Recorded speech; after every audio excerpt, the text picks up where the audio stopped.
David, I tell you, you just keep coming up with these great guests. And another Hall of Famer, class of 1999, just a stud of an offensive guard, played with the L.A. Rams. We actually kind of, well, we didn't have to butt heads together, but we were on the same field a couple of times. And anyway, I want to welcome in Tom Mack from the L.A. Rams. How you doing, Tom? Great. Thank you very much. Well, I tell you what, we were just kind of talking off the air here a little bit about the first time that I'd really had seen you up close was that game in 1977, my rookie year, when you and Joe Namath came out on a Monday night game, and the Bears got lucky. We beat you that day. I believe, interestingly enough, that may be the only time I lost to the Bears. I may have lost to them one other time. Early in my career in the mid-'60s, but the Bears were always a tough team. You always had your hand full when you played. I guess I can date myself a little bit. I mean, the first 5 years, I believe, we played at Wrigley Field, so I guess that is kind of a long time ago. Yeah, Wrigley Field was a very popular place here in Chicago. Obviously, it was natural grass. Unfortunately, when I came to the Bears, it had that, you know, what they call it, a carpet on concrete, which they called Soldier Field, and then you had the moat, you know, where the players used to sit on the sidelines. It was just god awful. But the stadium, the inside looks great, but the outside looks like a spaceship now. But so you guys played that '77 Monday night game, the Bears Rams. Wasn't that Joe Namath's last game, from what I remember? Yeah, it really was the last time that Joe got on the field. He was with us the rest of the season, and he had started the first 3 games, but Joe, at the point that he was trying to play physically, his legs did not, just didn't do a good job of supporting him. In fact, he was even having trouble with his arm. Right after that game, in fact, in that game, I think before it was over, we brought Pat Hayden back in, and Pat ended up playing the rest of that season and the next season. Yeah. Boy, I tell you what, Tom, 11 Pro Bowls. I mean, that's an accomplishment in itself. How many guys do you know in the National Football League that played in 11 Pro Bowls? The guy we had earlier, Bob Lilly, was in 11. Bob Lilly, yeah. Yeah, our first guest today, Tom, was Mr. Cowboy, Bob Lilly. But, wow, 11 Pro Bowls, man. That's great. At the time I quit, Bob and I, and I'm trying to think, I believe Jim Otto were the 3 guys that had played in 11. Kenny Houston played in 12, and of course my teammate, you may remember, Merlin Olsen played in 14. Of course. That was being in the top 5 was pretty good at the time. I don't believe I'm there anymore. I think Randall McDaniel, who just got in the Hall a couple of years ago, and trying to think of somebody else. I think, I can't remember now. But somebody else, there's records are made to be broken. That's right. So, absolutely. Once you get in as a Pro Bowler, is it easier, especially as an offensive lineman, for people to say, "Oh yeah, we'll just pencil him in every year as a guard"? Well, at the time that we got in, actually the coaches were the ones that did the voting. So I always felt pretty damn positive about the fact that the opposing coaches were voting for me to get me in. I believe now you do it with the fans, I think. Okay. They weren't just going for the guy with the shortest last name? I would have made it every year then, Earl. The interesting part is I played in 9, and then I missed one, and then I went back and I played the last 2 years in 1, and I was pretty thrilled about that because I figured that kind of blew away the myth that just because you get there once, they keep remembering you. Wait, why did you miss the Pro Bowl? I mean, Jack Youngblood, your old teammate, played with a broken leg in a Pro Bowl. Well, I missed the Pro Bowl because I did not get selected. Okay.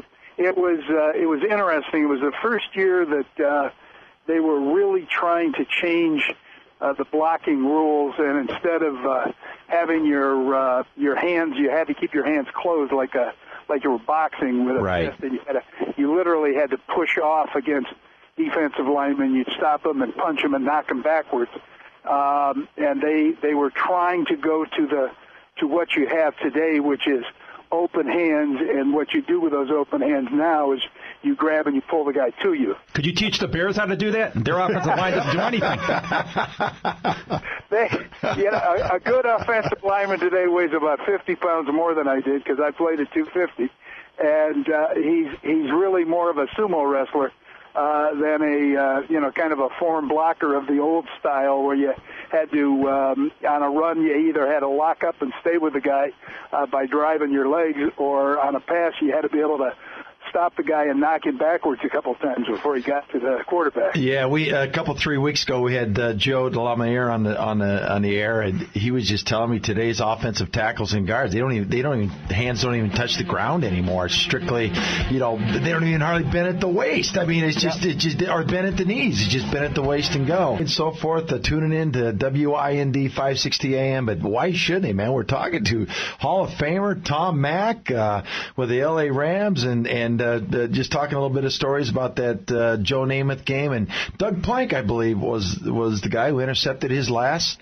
pass in his career. Yeah, that would make perfect sense because Joe literally, I'm trying to remember, I can go all the way to playoffs, and Joe never got back on the field after that game. Yeah. And, that was tough. I think it was hard on him. But it was hard on us, too, because we'd gone into the year thinking that we had that one ingredient that was missing, and we were finally going to get ourselves to the championship game, and it just didn't happen. Kind of like the Vikings with Brett Favre, bringing it back another year. Well, I will say this, and it's no disrespect to Joe. Brett still has got a pretty good arm. He does. At the end of the trail, poor Joe, not only did he have bad legs, but he didn't have much of an arm left either. As an offensive lineman, when you have a quarterback lining up like that, and do you just scratch your head and say, what the heck's going on? Why don't they have Pat Hayden, the guy who can do it, rather than the guy that you're paying the big money to?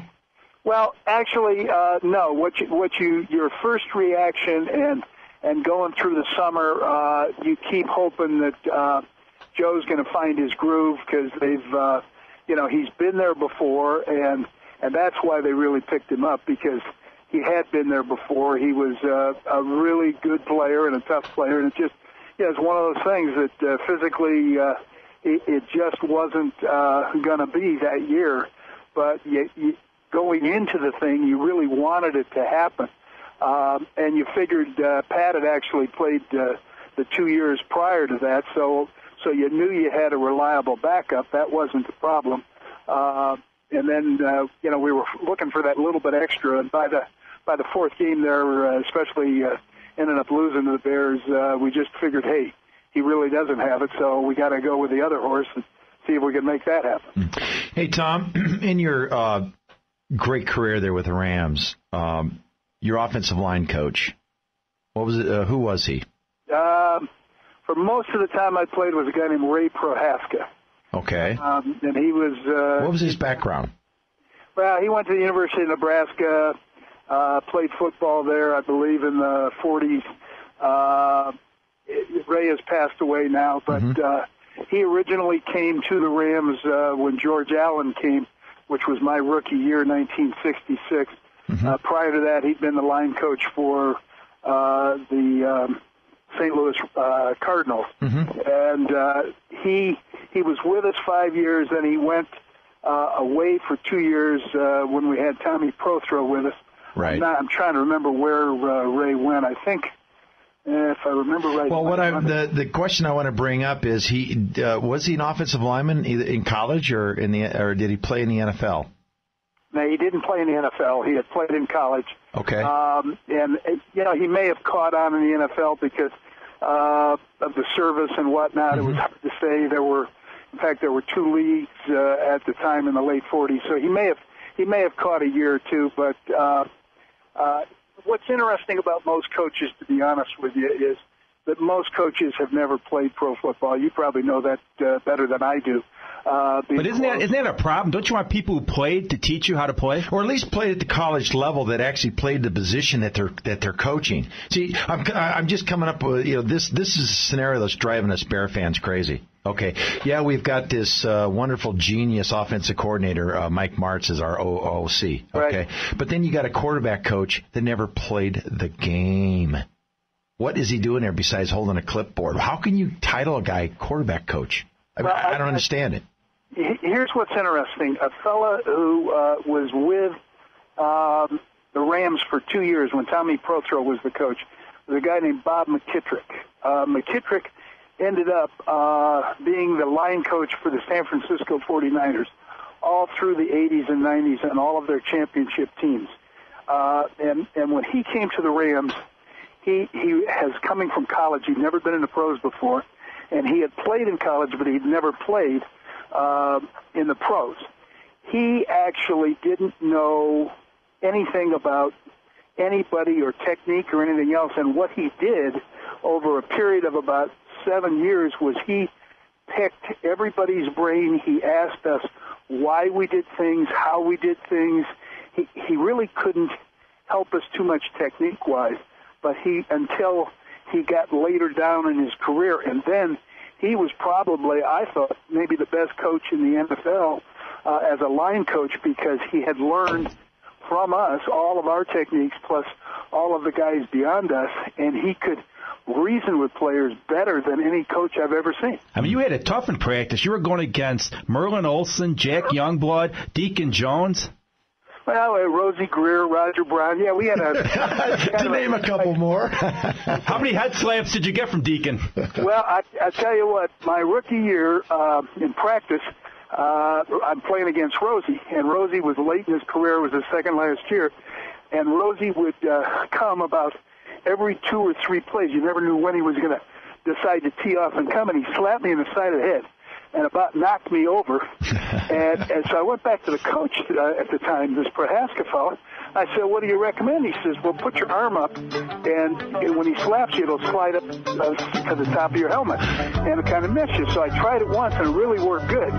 So the next time I tried it, I put my arm up and slapped me on the other side of the head and almost Hey, Tom, I hate to cut you off here. We're up against the clock here, but, hey, thanks for coming on, man. Really appreciate it.